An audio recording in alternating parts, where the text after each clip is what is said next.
This first geometry video is going to cover a lot of vocabulary. So in your note packet, you want to follow along and fill in anything that I have written down that you might have missing. And then you'll also notice I'll be making some side notes over here that you will want to fill in with your notes as well. So make sure you're listening carefully, following along visually, and writing things down. So in geometry, we have these things called points. Now you already know about points, I know that, but some things you need to know, or really just one thing you need to know, is that when we label points, we always have to use a capital letter. So if you notice, we've got 4 points over here. Here's point A, point B, point C, and point D. Those all have capital letters. If you ever use a capital letter in geometry, you are referring to a point. All right, lines. Lines are made up of points and are straight. So it takes at least 2 points to form a line. You have arrows on the end that show that the lines extend infinitely far in both directions. You'll notice our first line here, it has a lowercase letter. So some lines can be labeled with lowercase letters. So this we would call line, well, it's kind of sloppy, line M, lowercase letter. That's one way to identify a line or to label a line. The line to the right, you notice we have 3 points A, B, C, and notice how they're all capital letters, and we have a line going through, arrows on the end. So what could we call this line over here? Well, if you have points, you can just pick 2 points. Let's say we pick points A, B, and then we put a little line with arrows above it. That's line AB. We also could call it line BA, same exact line, and you can use any 2 points on the line. So you could also say this is line BC, as long as we're labeling it with that line above it using capital letters. We could say C and then B. So all of these labels work for that line that's drawn. Is there anything else we can use? Yep, we could say AC, so line AC, or line CA. So if you have points on a line, you can use those points to identify the line. And as you can see, the order doesn't matter that you write it. All of these 6 examples here refer to the same line. All right, so those are lines. We also have line segments. So a line segment are similar to lines. They're made up of points and they are straight, but segments have a definite beginning and end. They have endpoints. They are named in terms of their endpoints. So over here you can see we have the line segment between R and S. There's no arrows on the end. That's what makes this a segment versus a line. And we can label that RS, and we're going to put a line segment above with no arrow. Or we could change the order. We could say SR. So that's referring to the same line segment. This example on the right, we have 2 line segments formed together, giving us kind of a right angle, or it looks kind of like a right angle. The vertical one is this XY right here.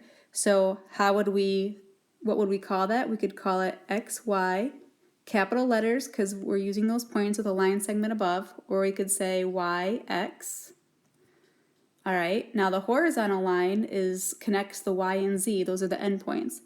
So YZ with a segment over it, or ZY. All right, so I want you to look at your notes and look at the video and see if we have all the same stuff written down, because you want to make sure that you're getting all of the details. You want to have nice, neat notes that you can look back at and use as a great reference for studying, and just to make sure that you master all of this wonderful geometry. And we'll go on to the next slide. All right, so in the last slide we learned about points, lines, and line segments. We have 2 other things to make sure that we understand. We've got these things called rays. Now, a ray begins at an endpoint and then it extends infinitely far in one direction. So it kind of looks like maybe half of a line. It's not half of a line, that's not the right word to use, but you can see in the pictures to the right, you've got an endpoint and then it extends away and you've got the arrow on the other side.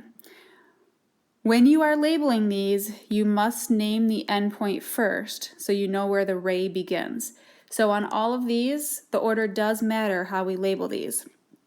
So for this first example, the endpoint is A, and again, capital letters because those are referring to points.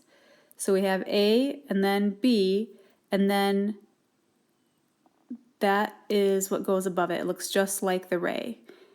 Not arrows on both sides. So it looks like a line segment with an arrow on one side. Now the next one, which one do we start with? Well, we have to say, starting with the endpoint, which is C. So we're going to say C, and you actually have two options here. You could say CD, because it does pass through point D, and then put your ray above it. Or you could say CE, because our ray does go through both points C and E, starting with our endpoint C. All right, next one, not to be a little bit tricky, but it's kind of facing a different way. So how do you label a ray? Start with the endpoint, which is X, and then the other point, Y, goes after. So would you be marked off if you didn't have these labeled with this amount of detail? Yes, you would. Unfortunately, we get really picky about it. So be nice and neat.